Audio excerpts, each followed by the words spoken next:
अब है अगली line, received cash dividends 200, interest 200, commission 100। तो हमारे बिजनेस में क्या आया, हम यहाँ पे इनकम हमारे को मिल रही है, इनकम मिल रही है तो हमारे बिजनेस में क्या आएगी, तो हमारे बिजनेस में आएगी कैश।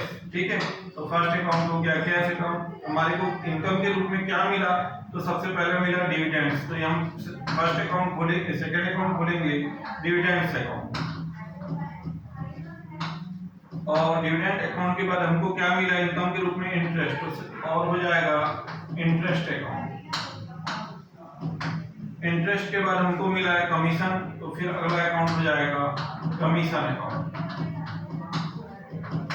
तो यहाँ पे क्या हुआ कि भाई हम इसका टाइप लिख देते हैं, तो टाइप में हो जाएगा पहला वाला रियल अकाउंट, सेकंड वाला हो जाएगा अकाउंट नॉमिनल, फिर इसके बाद ये अकाउंट भी कौन सा अकाउंट हुआ, नॉमिनल अकाउंट हुआ, ये अकाउंट भी कौन सा अकाउंट हुआ, नॉमिनल अकाउंट हुआ।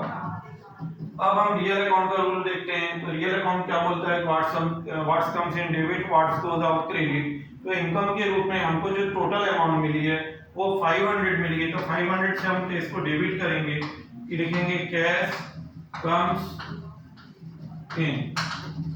फिर हम देखते हैं डिविडेंड्स अकाउंट नॉमिनल अकाउंट है, नॉमिनल अकाउंट का रूल बोलता है एक्सपेंस लॉस को डेबिट करो, इनकम प्रॉफिट को क्रेडिट करो। तो जो डिविडेंड्स हमको मिला है वो डिविडेंड्स की अमाउंट है 200, तो इसको 200 से क्रेडिट करेंगे। तो ये क्यों क्रेडिट हो रहा है कि डिविडेंड्स इज आवर इनकम।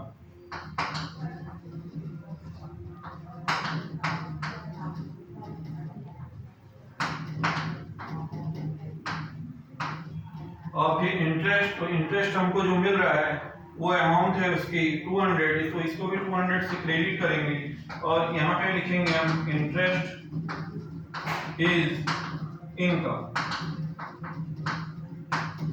फिर अगला है कमीशन, तो कमीशन भी हमको मिला है और वो 100 मिला है, तो इसको भी हम क्रेडिट करेंगे, और इसका क्रेडिट होने का रीजन हो जाएगा कमीशन इज इनकम। यहाँ पे हम और क्या लिख सकते थे, received dividends is income, received interest is income, received commission is income. फिर अगली लाइन है office equipment purchased. Office equipment purchase कर रहे हैं जिसमें हमारा दो इक्विपमेंट है, एक स्टेशनरी और एक है कंप्यूटर। तो यहाँ पे नंबर 4 डालते हैं हम। फर्स्ट अपना जो इक्विपमेंट अपन ने परचेस किया, तो हमारे बिजनेस में क्या है, स्टेशनरी मटेरियल आ रहा है, तो फर्स्ट अपन लिखेंगे स्टेशनरी अकाउंट।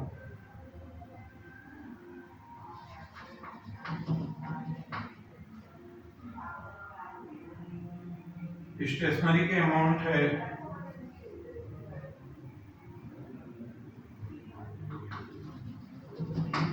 अकाउंट, और सेकंड जो है हमने जो परचेस किया हुआ है कंप्यूटर परचेस किए, तो सेकंड अकाउंट हो गया कंप्यूटर अकाउंट। हमारे बिजनेस से क्या गई, तो हमारे बिजनेस से कैश जा रही है, तो कैश अकाउंट हो गया। अब यहाँ पे हम देखते हैं कि स्टेशनरी अकाउंट का टाइप। अब यहाँ पे हमारे को ये समझना होगा कि जो स्टेशनरी है वो हमारे एक ईयर के लिए है, तो उसको एक्सपेंस माना जाता है।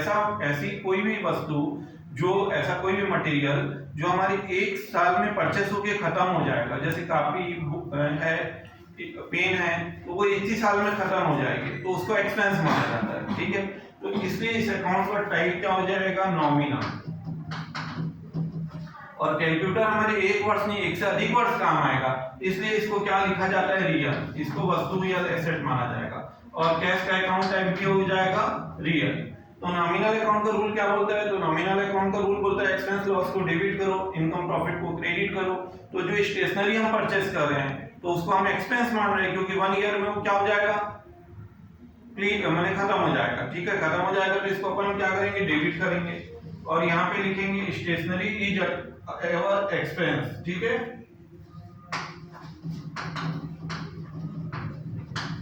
Is expense.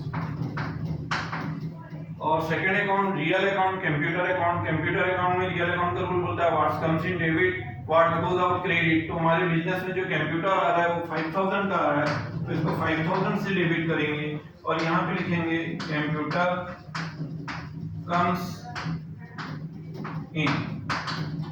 फिर रियल अकाउंट का रूल क्या बोलता है कैश अकाउंट का कि what's comes in debit what's goes out credit. तो कैश हमारे बिजनेस से जा रही है तो यहाँ पे इसका क्रेडिट होने का रीजन क्या हो जाएगा, कैश गोज आउट। तो 5200 से क्रेडिट करेंगे और रीजन में लिखेंगे कैश गोज आउट।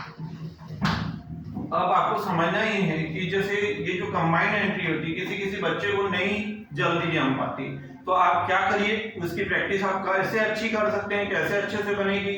तो आप सबसे पहले यदि आपसे नहीं जम रहा है कंबाइंड एंट्री करते तो आप सबसे पहले उसको अलग अलग कर लीजिए, रफ में कीजिए प्रैक्टिस उसकी, अलग अलग कर लीजिए।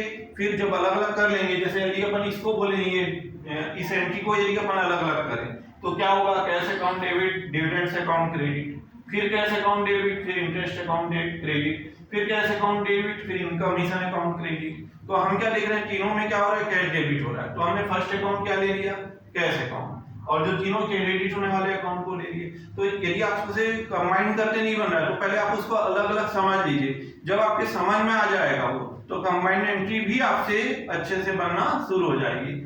अब अगले सेशन में आपसे मिलते हैं। Thank you.